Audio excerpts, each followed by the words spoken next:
હતું, મારે પણ વિધાનસભાનું સત્ર હતું.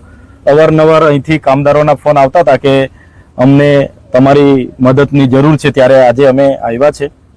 અને આવીને જે તમારી માંગણીઓ છે, એક તો તમારે સેલરીના બેઝિક ભાવ વધારાની માંગ એક છે, અને એક જે મેડિક્લેમ્પમાં જે 2 લાખ રૂપિયા છે એને 5 લાખ રૂપિયા કરવાની વાત છે. તે તમારો અધિકાર છે અને અધિકાર મળવો જોઈએ. કેમ કે અમે આવ્યા ને જોયું તો આમાંથી ઘણા 1-2 જણે મને કીધું કે હું 13 વર્ષથી અહીંયા નોકરી કરું છું, આજે પણ મારો પગાર 10,800 રૂપિયા છે.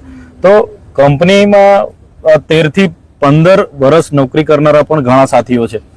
તો સામાન્ય જગ્યાએ પણ કોઈ પણ મજદૂર હોય, કોઈ દુકાન કરિયાણાના દુકાને રહેતો હોય, એનો પણ દિવાળીએ 500 કે 1000 રૂપિયાથી દુકાનદાર વધારી આપતો હોય, તો આ લોકોએ પણ મોંઘવારીના હિસાબે સરકારની જે ગાઈડલાઈન છે એ પ્રમાણેનો ભાવ એમણે પગાર વધારો કરી આપવો જોઈએ. અને સાથે સાથે જે પણ મેડિક્લેમ છે એ પણ એમણે આપવો જોઈએ. એ માંગ સાથે અમે તમારા સમર્થનમાં આવ્યા છે. અને આવ્યા છે ત્યારે કંપની આપણા વિસ્તારની છે, કંપનીને પણ કોઈ પણ જાતનું નુકસાન ના થાય. આપણા કામદારો વર્કરો છે, ભલે આજે હડતાલ પર સ્ટ્રાઇક પર છે, એમની પણ રોજગારી અહીંયા જ ચાલે છે, એટલે આવનારા દિવસોમાં પણ અહીંયા જ એમની રોજગારી ચાલે એ હેતુને ધ્યાને રાખીને અમે તમારા સમર્થનમાં છે. તમને ન્યાય મળે એ જ અમારો હેતુ છે. એટલે મેનેજમેન્ટના જે મુખ્ય લોકો છે એની સાથે તો આજે આપણી કોઈ પણ પ્રકારની મુલાકાત નથી થઈ.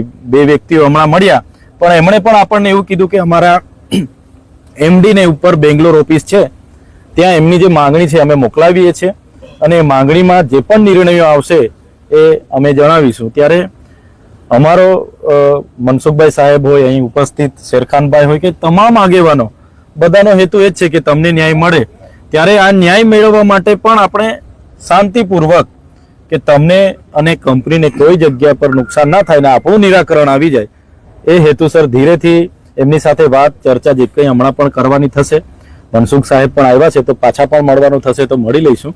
પણ તમારું નિરાકરણ આવશે એ હવે બધા જ લોકો આવ્યા છે, એટલે અમને પણ પૂરો ભરોસો છે કે બધાના સહકારથી, વિશ્વાસ છે કે બધાના સહકારથી તમારું નિરાકરણ ટૂંક જ સમયમાં આવશે અને કંપની તમારા હિતમાં નિર્ણય લેશે એવો પૂરો આપણને પણ વિશ્વાસ છે. મારું લોકસભાનું સત્ર ચાલતું હતું. આજે સીધો જ હું દિલ્હીથી ભરૂચ ઉતરીને પછી અહીંયા મને ખ્યાલ કે ચૈતરભાઈ આવવાના છે 12 વાગે, એટલે એ બધું સારું બધા ભેગા થાય તો. પણ મેં મેનેજમેન્ટ એમનો સંપર્ક કરતો હતો, પણ એ કંઈ કોઈ સંપર્ક થયો નથી, જે મેન માણસો હતો તમને. એટલે તમે ત્યાર પછી અહીંયા આવ્યા છે.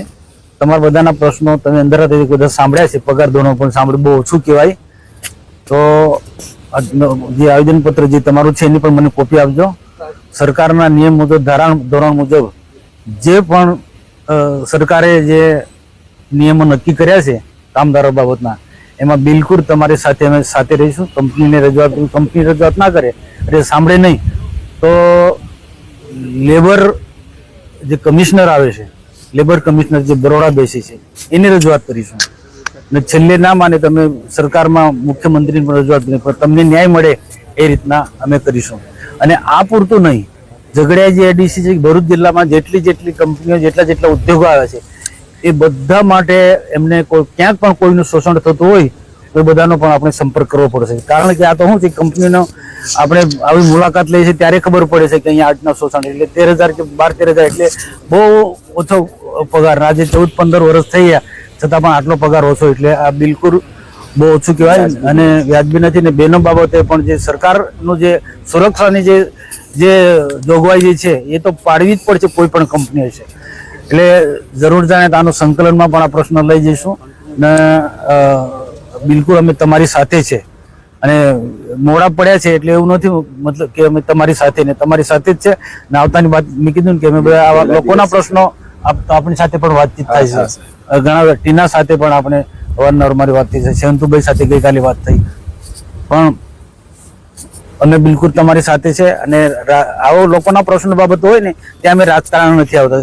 ચૈતરભાઈ હોય કે શેરખાનભાઈ હોય કે કોઈ બી હશે, પણ અમે બધા સાથે મળીને લોકોના પ્રશ્નો અમે ઉકેલીએ છીએ. અને તમારા પ્રશ્નો ન્યાય મળે એના માટે પૂરેપૂરી અમે જ્યાં રજૂઆત કરવાની ત્યાં રજૂઆત કરીશું.